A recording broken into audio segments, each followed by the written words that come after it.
resmi ya guys, namanya Donald Trump itu udah banyak menyerang, memblokade minyak-minyak, supplier-supplier negara-negara, perusahaan yang selama ini ekspor minyak ke Kuba. Bukan tenaga batu bara, tapi tenaga minyak bumi. Sama kayak lampu Petromax zaman dulu lah, atau lampu minyak tanah, lu masih ada mungkin di zaman itu. Nah itulah Kuba guys. Mereka masih banyak mengandalkan listriknya dari minyak bumi. Tapi sekarang bukan hanya mereka nggak bisa lagi dapat minyak bumi karena mereka juga nggak punya sumur minyak. Ya selama ini mereka ngimpor dari Venezuela, dan itu berakhir ketika Venezuela diambil alih oleh Amerika Serikat. Dan sekarang Donald Trump bukan cuma mengancam Venezuela, tapi negara-negara lain yang ekspor minyak ke Kuba juga disikat. Contohnya apa? Meksiko, Kanada, dan banyak negara Arab yang pengen mengirim minyak ke Kuba nggak bisa lagi guys. Dan bukan cuma itu, Donald Trump juga melarang negara-negara lain membantu Kuba. Mau ngirim makanan nggak boleh, ngirim air bersih nggak boleh, semua nggak boleh karena lautnya udah dikepung nih sama Amerika Serikat. Bahkan mau kirim duit aja itu udah nggak boleh guys di Kuba. Jadi betul-betul miris nih nasib negara yang hobinya impor, negara yang tidak bisa swasembada pangan, negara yang tidak bisa swasembada energi, harus siap-siap mati kelaparan rakyatnya di pinggir jalan karena diblokade lautnya.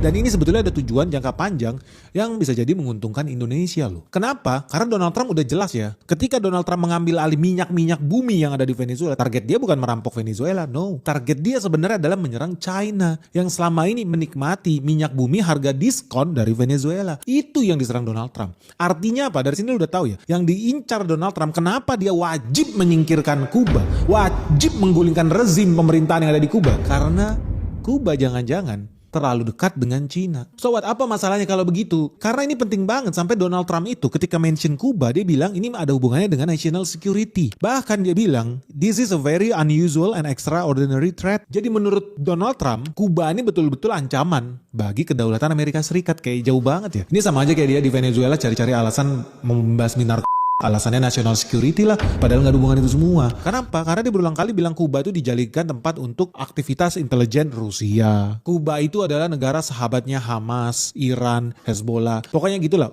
Unik, bener nggak tahu. Absurd iya. Tapi dari sini udah bisa lihat gaya Amerika Serikat kalau dia mau ambil alih negara lain atau kalau dia mau menyerang musuh sebenarnya tanpa terlihat langsung, dia pakai metode seperti ini, cari-cari alasan guys. Tapi kan jadi pertanyaan juga memang sampai detik ini. Kenapa Kuba dianggap sebagai national threat? Apa iya Kuba punya nuklir? Tidak betul. Apa iya Kuba punya kapal induk? Tidak betul. Rudal aja dia nggak punya kayak Iran. Nggak punya Kuba ini. Terus kenapa negara miskin, negara kecil, negara kerdil seperti Kuba harus dibully sama negara superpower Amerika Serikat? Bahkan Donald Trump sampai melarang negara-negara di seluruh planet bumi ekspor minyak bumi ke Kuba. Dan kemarin tuh sempet ada negara-negara yang merasa kasihan sama Kuba ya, karena banyak rakyatnya mati kelaparan. Banyak yang kasihan. Sehingga negara itu pengen kasih bantuan, mau ekspor bahan pangan ke sana. Dimarahin sama Donald Trump. Kalau lu